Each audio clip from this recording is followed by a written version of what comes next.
And welcome to the Mike McGavel Jones Show at the intersection of the LBJ Freeway and the North Dallas Tollway. We welcome you to another episode. We're glad to have you on today. A lot of action going on in Dallas right now. We just had a little tornado action last night. In fact, just blocks from here, probably within 3 or 4 blocks. And so there's a lot of activity going on around in the North Dallas area. People scrambling.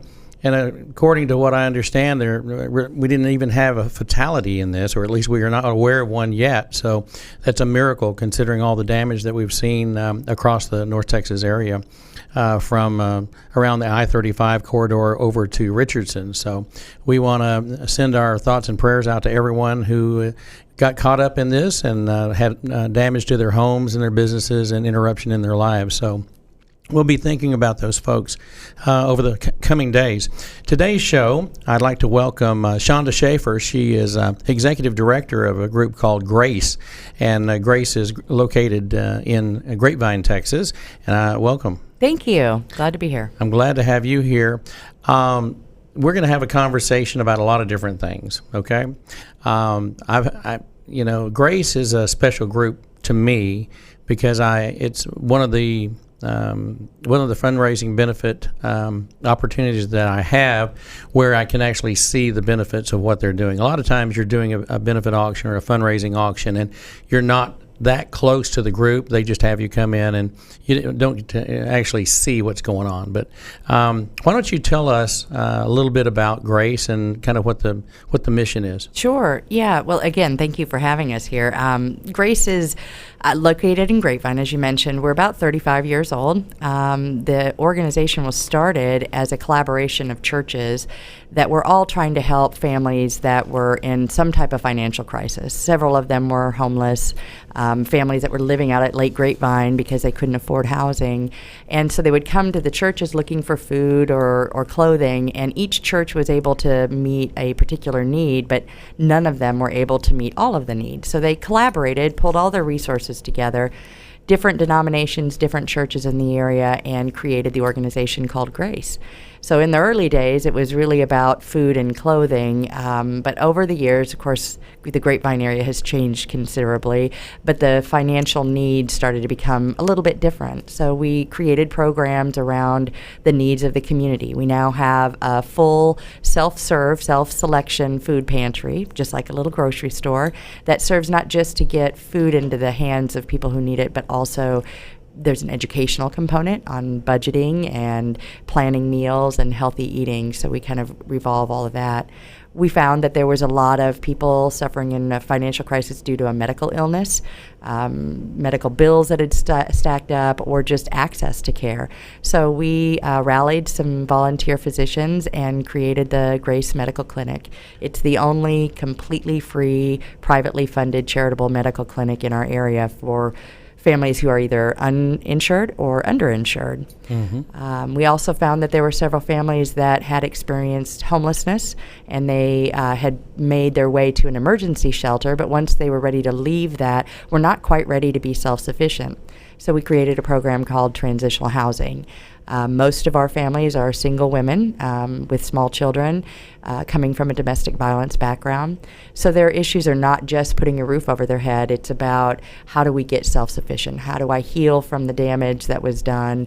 And how do I set myself on a path for self-sufficiency? So it's a pretty intense 2-year case management program, and we have seen phenomenal results, better than the national averages. National averages are about 50%, so only 1 in 2 people actually get self-sufficient, but in our program it's about 85%, and it's very community-based.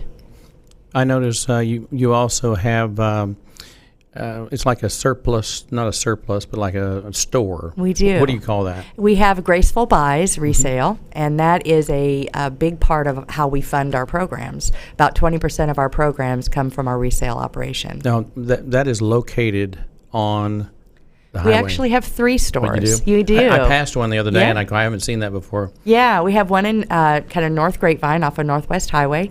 We have one that's called Style and Grace, which is a women's boutique. We get some phenomenal tags still on women's clothing. So we have a boutique at Gladen 121, and then we have another Graceful Buys in Euless off of Highway 10 and 157.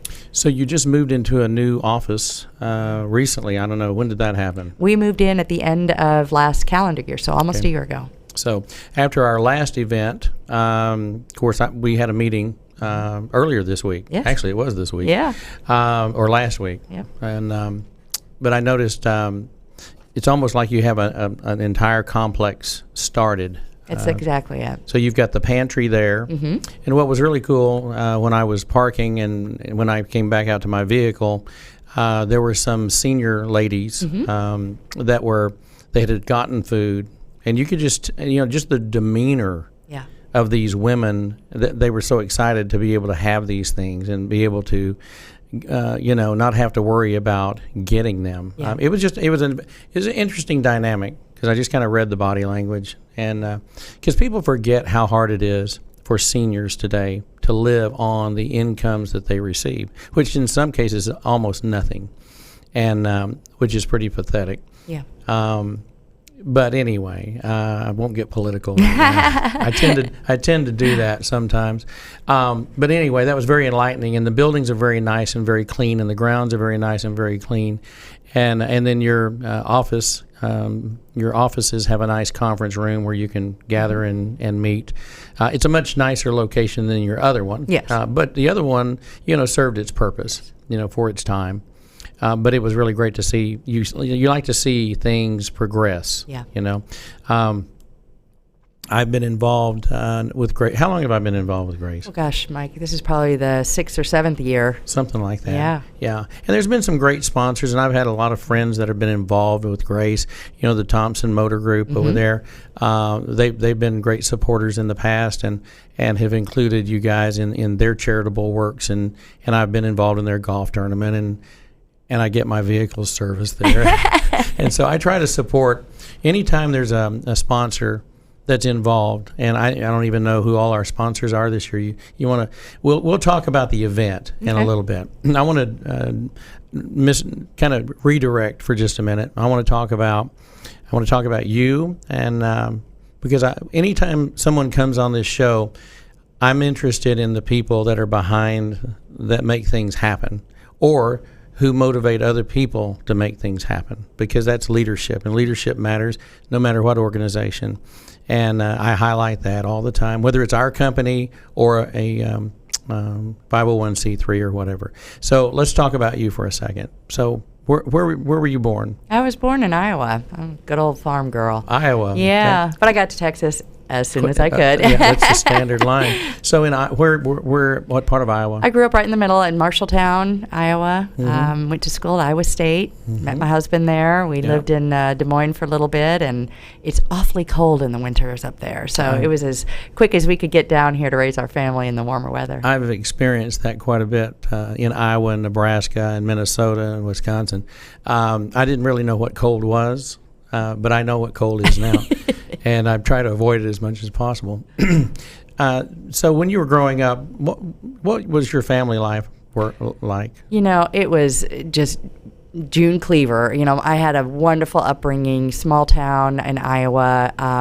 But, the one thing that my parents did was anytime we would, complain or say, we don't get this, and why doesn't somebody do something about this issue? Why doesn't somebody do something? My parents' standard response was, are you not somebody? So it truly was at a very young age that my parents insisted that me and my siblings were all responsible for our surroundings. We were talking about small things like, why doesn't somebody shovel the snow off the street? Well, here's a shovel, you're somebody. So it really was about being a part of, and it was a wonderful place to grow up. I have very, very fond memories and a beautiful childhood. But it was never far from thought that we were expected to be somebody who is going to do something for someone else. That's good. I like that. So what did your father do for a living? Back in the 70s, my father started a computer company. So if you stop for a minute and think about no computers, Right. with the old punch cards, it was Specialty Computer Services. He created it ground up and ran that out of Littletown, Iowa, and was really, in my opinion, quite a visionary for the time. Pretty inspiring. And your mother was June Cleaver? My mother was June Cleaver. She stayed home with us. That didn't mean she didn't work. She was a very hard worker. In fact, over the summers, we spent our summers in the cornfields in Iowa detasseling. You may not know what that is, but it's an important thing, and we spent many hours in the cornfields. We used to grow corn. Yeah. I lived on a dairy north of here Oh, yeah. back in the 60s. And, most of the food that we had at that time, and it was a shorter period of time. It's not like I lived on the farm for 25 years, but it was the most impressive for my mind. The things that I remember the most about my childhood were learned on that farm. Yeah. And I just remember, and my mother had remarried, and so we ended up on this dairy farm, which it was foreign to me, but I was little, and so I got those formative years. We did the corn, and we did the peas, and there was everything came from the farm. Oh, yeah. I mean, it all came. In fact, since we were dairy, we didn't have to go to town to get milk. So Right. I mean, they might go to the store maybe once a week, but it's usually like every 2 weeks. And there were a lot of grandkids, and it was one of those lifestyles where they would always have Sunday dinner. It was just like the Waltons. Yeah. I mean, just exactly like it. And so all the families would come together and eat at the grandmother's house. The kids were eating off of TV trays, and if you didn't get in and get some, you weren't going to get any. I'm just telling you. And what would you do today to get those farm fresh vegetables and dairy and even beef? Gosh, Iowa corn-fed beef was phenomenal. And at the time, it was like, I want McDonald's. What I wouldn't do to go back there. Well, back in my time, they didn't even have McDonald's. And we're talking the dilly dip, and I think we had one Dairy Queen, and it was about the size of this room. Yeah. I mean, it was a little bitty, just a little speaker.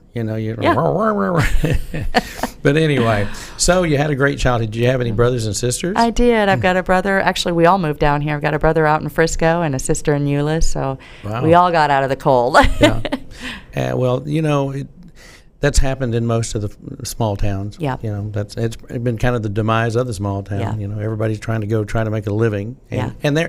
and the other thing is, parents for years, especially in the 60s and 70s, their goal, their mindset was, we're going to get you an education so you can go somewhere and have a better life. Yeah, So absolutely. That was it. It was quite a gift. So you get here after graduating from Iowa State, and what's the first job you took? I was with the YWCA in Dallas for many years. I went from running a branch in Irving through basically vice president of programs in the YWCA, and I learned a lot about how to run a nonprofit. Back in my day, you didn't get a degree in nonprofit management. There was no such thing. Social work, maybe, but there really wasn't a business degree. So I really had to learn kind of growing up, and I had some phenomenal mentors doing that.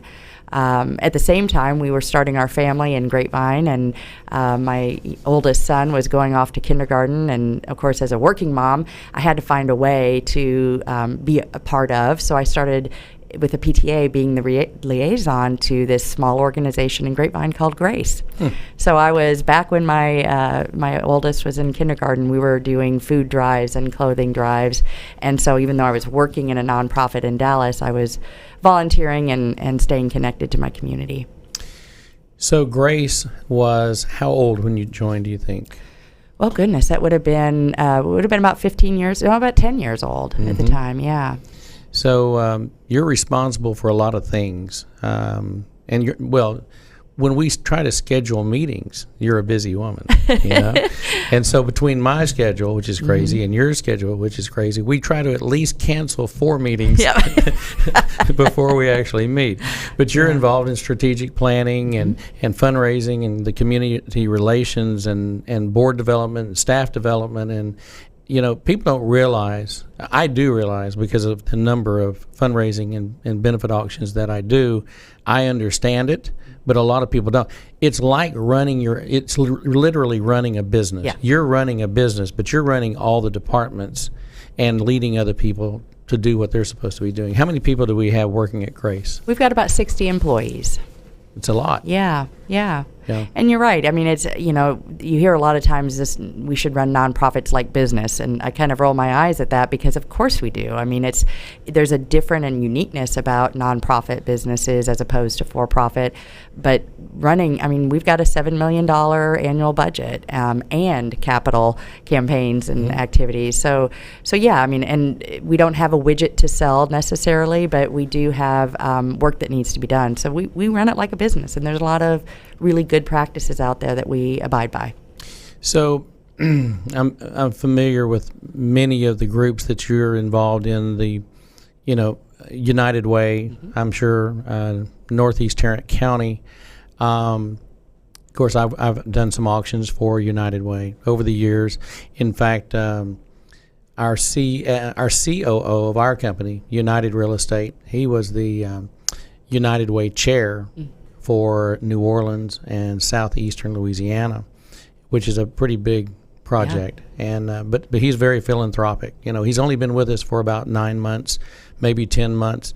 And when he came on, he knew what all I did, all these fundraising things. And I said, we'll have to get you involved in some of these events. He said, well, just give me a year, will you? Because you know how it is. Yeah. Once they suck you in. Yep. If you're in, you're in. You're in. Yeah. Let's talk about the upcoming event we have. So let's talk about that. Sure. All yeah. Right.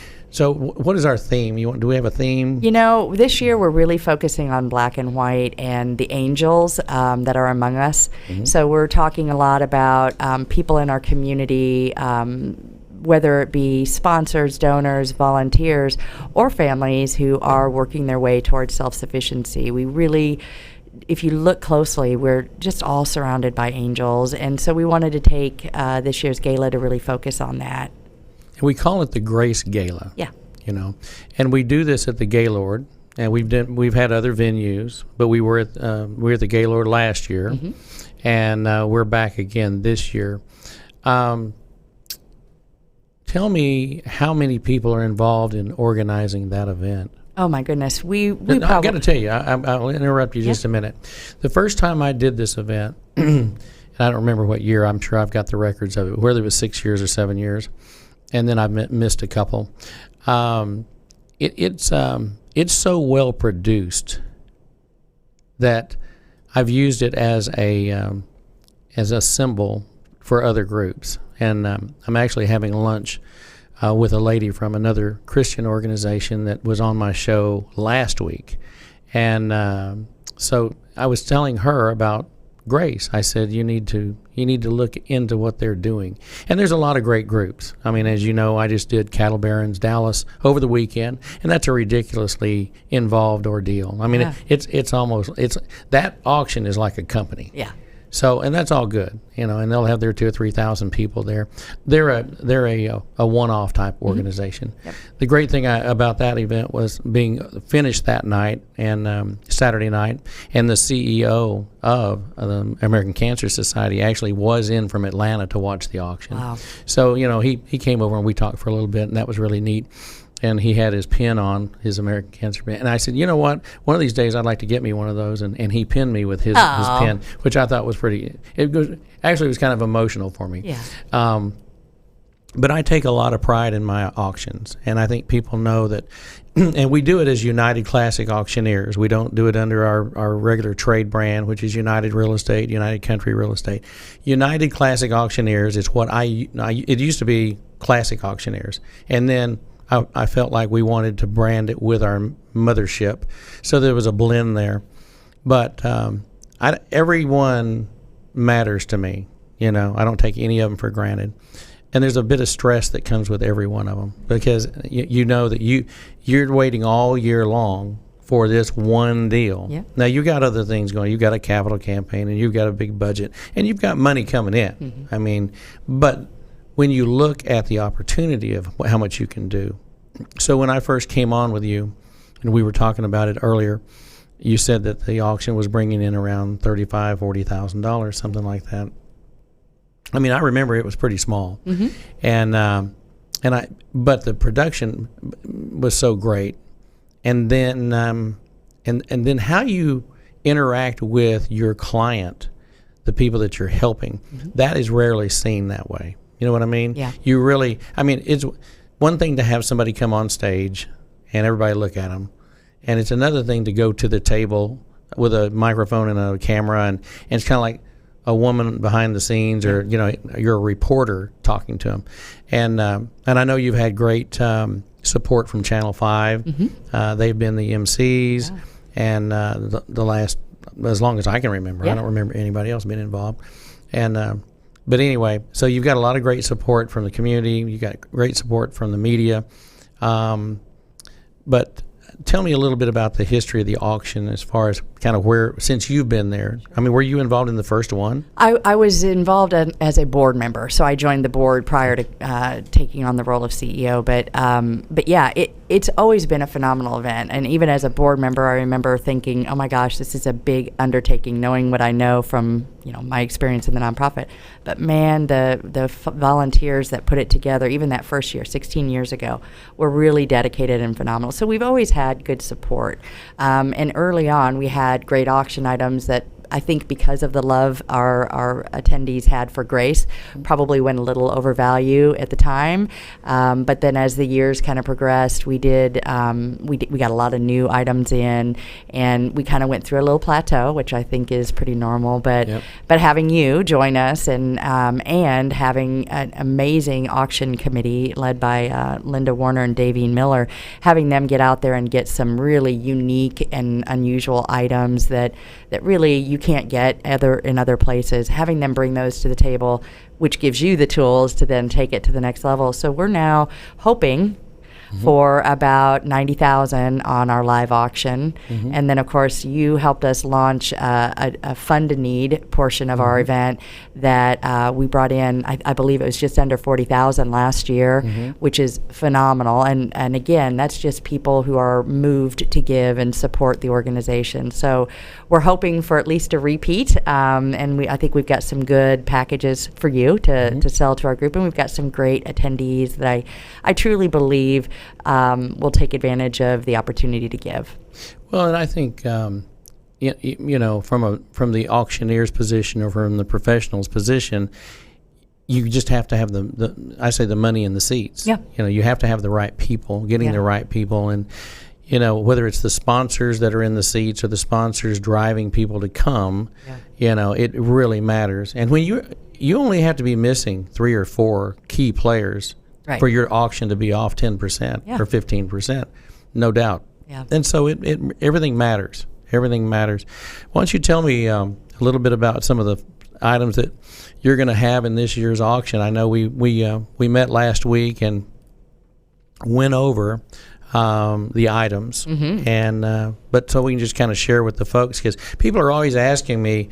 Every fundraising group says, "Well, what are the other people doing?" Yeah. Well, you can tell them, and that way they can figure it out for themselves. Well, I don't know if I want to share my secrets, but no. Well, the good thing is that what we've discovered, and I think you'll agree with this, it's really about experiences. Yeah. That's really what people want, and I always see that those are the things that bring the most. And if you can be unique in your experience to your particular group, what they like, or what they may enjoy, So go ahead. I'm going to let you kind of I'll tell you, one of the things that we really try to highlight is this is a phenomenal evening. The food is wonderful. Gaylord does a great job. So we actually kick off our auction with what we call the Grace Fire and Ice specialty cocktails.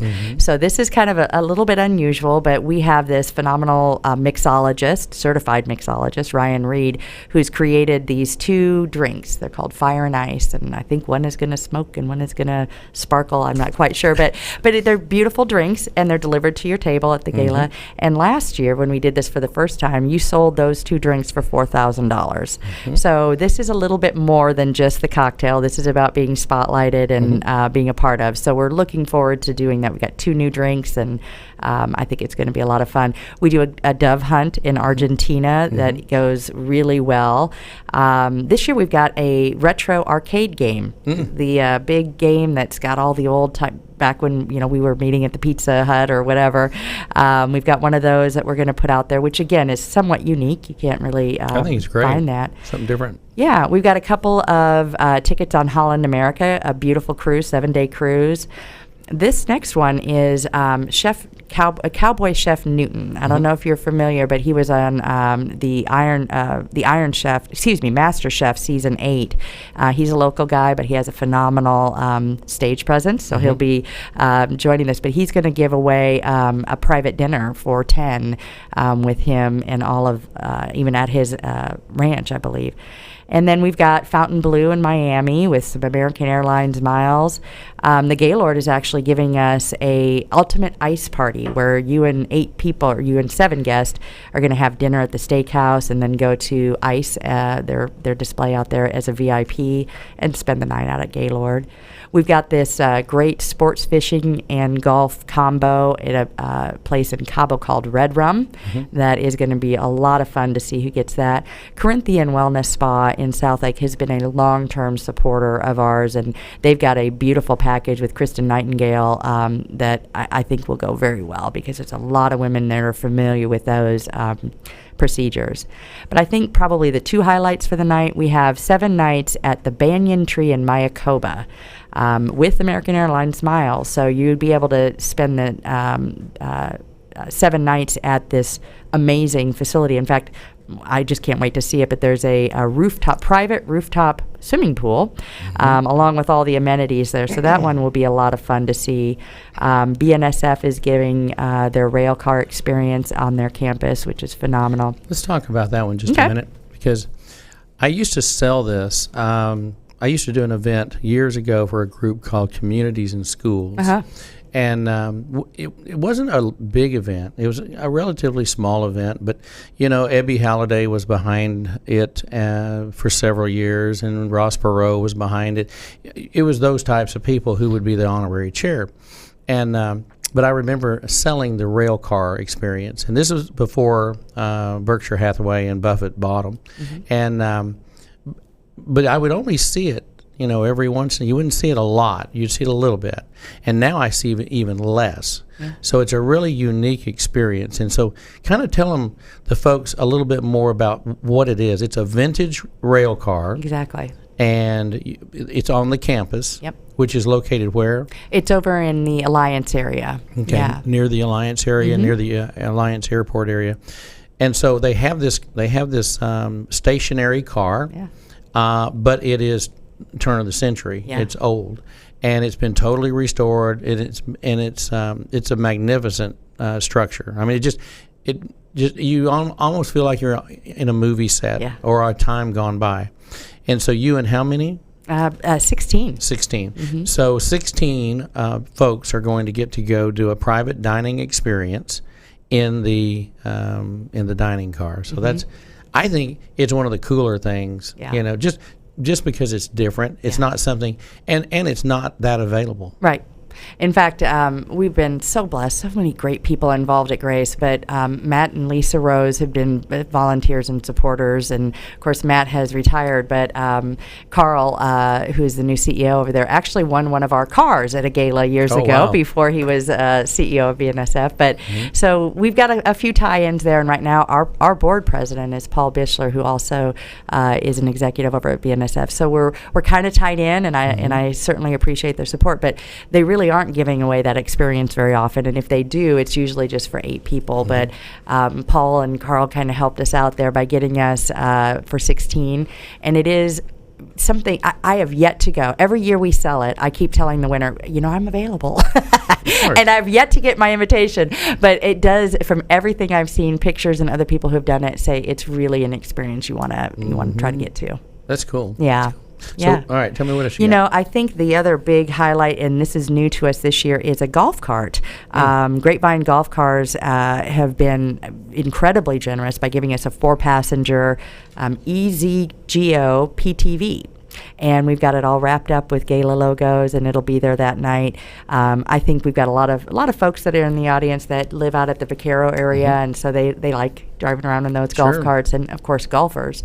So I'm really hopeful that that'll go well as well. I think it will. Yeah. Tell the folks, when we talk about Grace, how far out do we go outside of Grapevine Central? We really don't have geographic boundaries. The reality is, if someone called us from, southeast Dallas, we would probably try to help them find a location to get food closer to them. It makes no sense to drive all that way.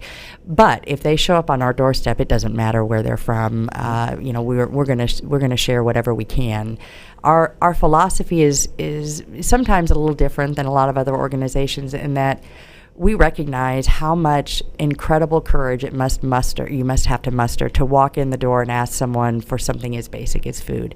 So therefore, our from the minute you walk in, our intake specialists, our case managers, truly honor that the sacrifice that people are having to make by coming in and doing that. So we're not going to turn someone away because of a different zip code or even income. We're pretty flexible on income levels. We shoot for about 150% of poverty level, and that's kind of where most of our families are coming in.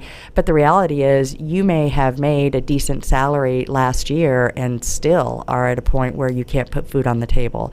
So we've been very blessed by our community. The community gives us enough that we're able to meet the need of those that show up on our door.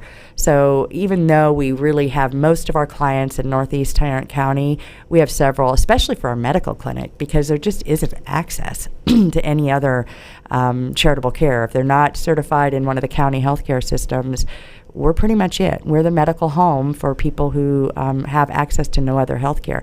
So again, geographic boundaries are arbitrary. We'll serve as many as we can for as long as we can, and as long as the community will continue to support that. Sure.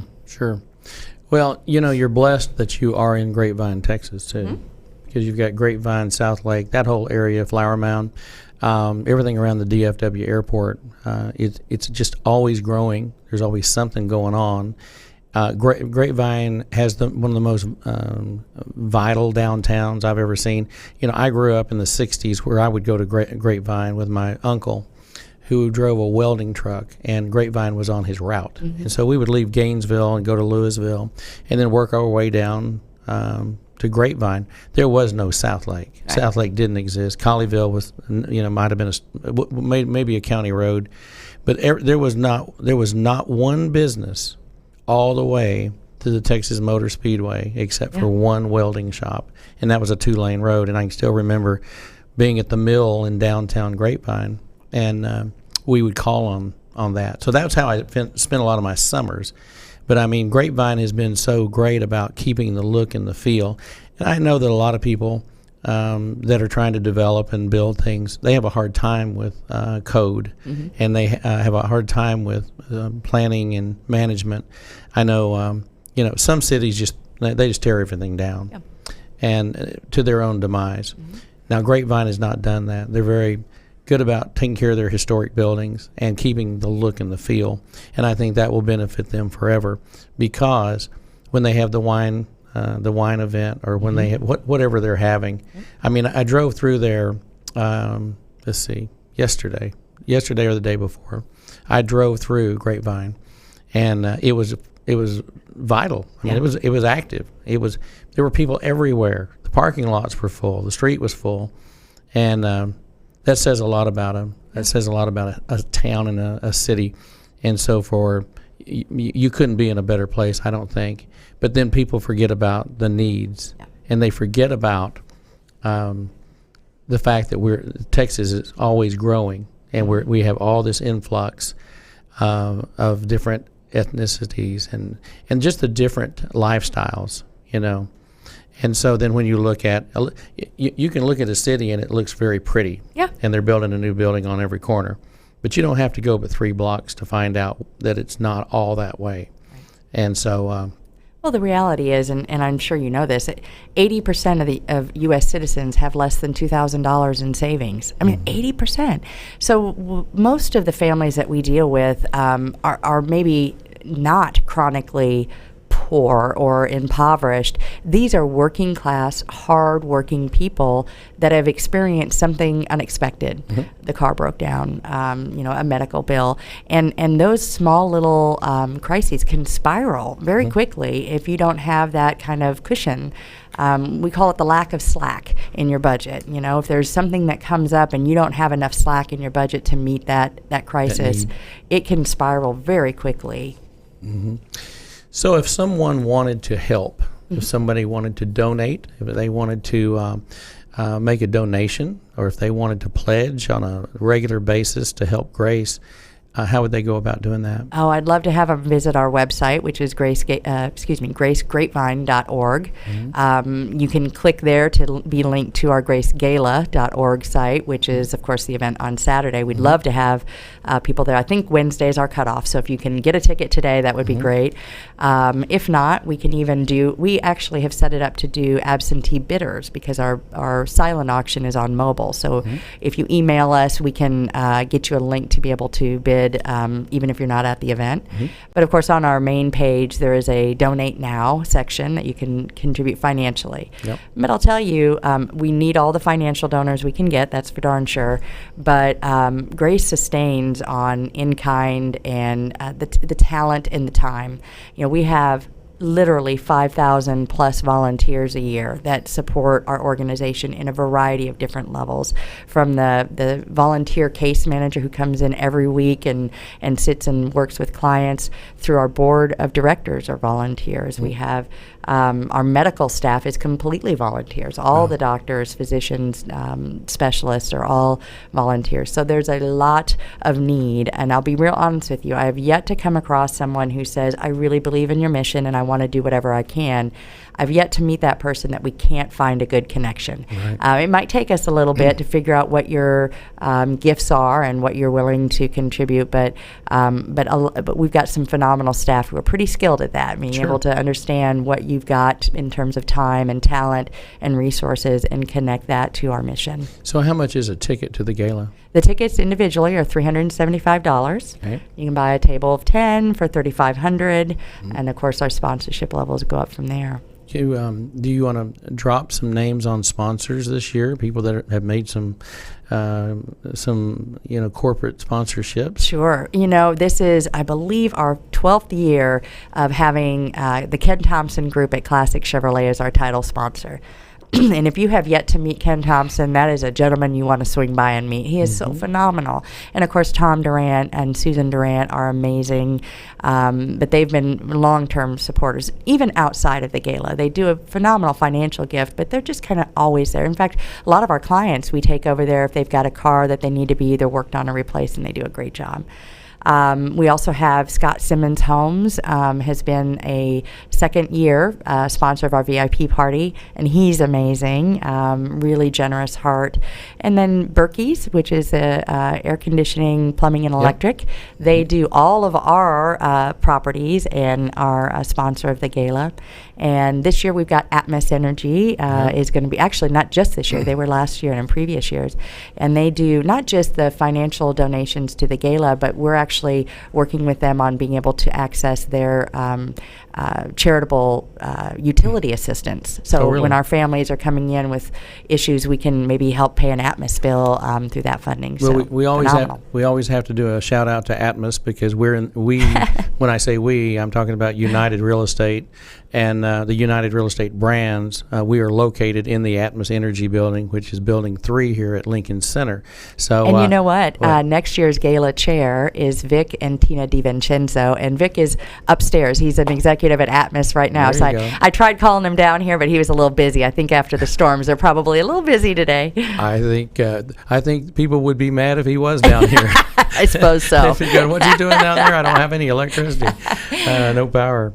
Well, you've given them the website. We've told them about the gala. We've told them about the mission, the vision, and the cause, and what you do. We've told them about you. I think we've said you've said everything there is to say. I guess so. Yeah. All right. So tell them the website one more time. Sure. It's gracegrapevine.org, all one word. And then our website for the gala event is gracegala.org. Very good. Well, I appreciate you being on, Thank you for having me. And you actually did it on short notice, and but you know what? Sometimes those are the best shows. Yeah, so Shonda Schaefer with Grace, we appreciate you being with us today very Thank you for much, having me. and I feel very blessed to be a part of Grace. We look forward to seeing you on Saturday. I'll be there. So on behalf of everybody that's a part of this one, from Travis, our producer, to everyone on our staff, we thank you for being a part of the Mike McGavel Jones Show here at Lincoln Center in Dallas, Texas. And until the next time, we bid you adieu.